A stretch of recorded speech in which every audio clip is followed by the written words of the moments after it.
Hi, my name is Elizabeth Loring, and I am bringing you another little video because we're getting closer than ever to Midwest Banjo Camp this year.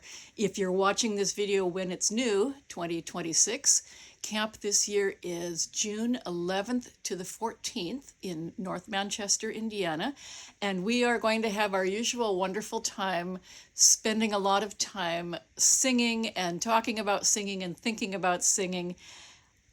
What I want to do to get us in the mood today is to talk about holding out notes for their full value.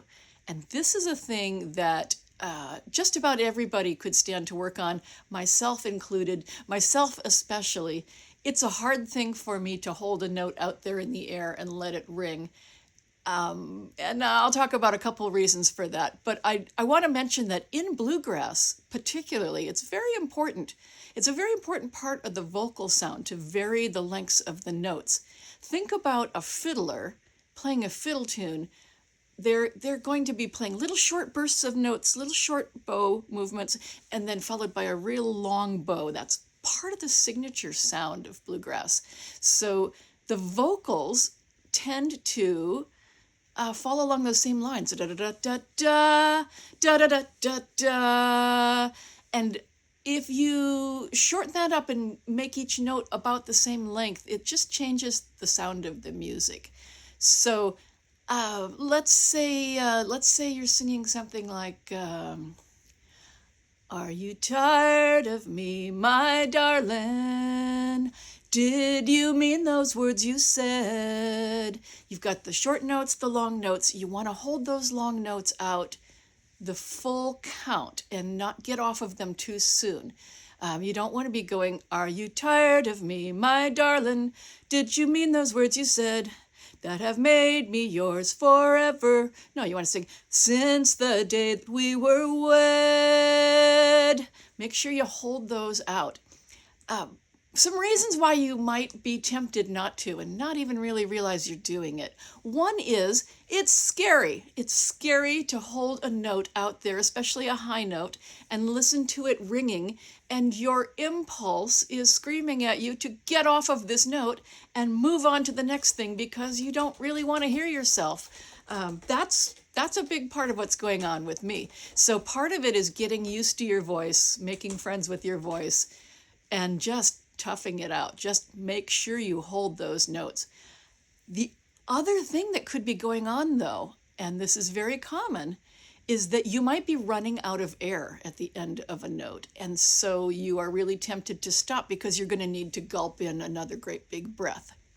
And this is something you can work on. You can develop the ability to sing longer passages without breaths by learning how to control the air, to get a big lungful of air and then to control how slowly you let that air out and how evenly you let that air out.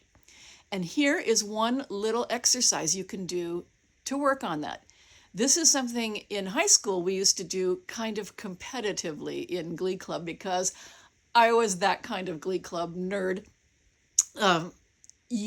We would get into hissing contests. So you would take a few deep breaths. When you had the biggest breath you could possibly get, then it was go time, and everybody would start to hiss. Hissing in such a way as to let the least amount of air out and still be making a hissing sound because you're trying to conserve your air because the winner is the last one still hissing. I used to be really good at this. I used to win a lot of these contests among the first soprano section. I am no longer a first soprano, and I no longer can win a hissing contest. I'm in terrible cardiovascular shape, but maybe you can outdo me. So let's take a deep breath and really fill our lungs up to the top. Let it out. Take another one, and then we're going to hiss, okay? Okay.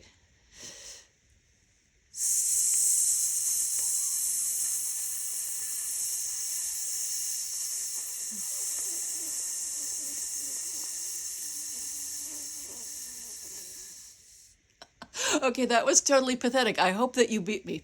I obviously need to work on it. But work on that. Don't hyperventilate. Don't, you can do it while you're doing other things, doing the dishes or folding the laundry, but don't do it when you're driving a car because we don't want you to hyperventilate. But work on that. Challenge your friends, challenge your kids. See if you can't hiss for longer and longer periods of time. And what you're doing is training yourself to get a big bunch of air and to meter carefully how long you let it out. And the more you do this, the longer notes you'll be able to sing before you feel that need to gulp another big breath. Okay, looking forward to seeing you in North Manchester, Indiana in just a few short weeks, and hope you are going to be ready to sing.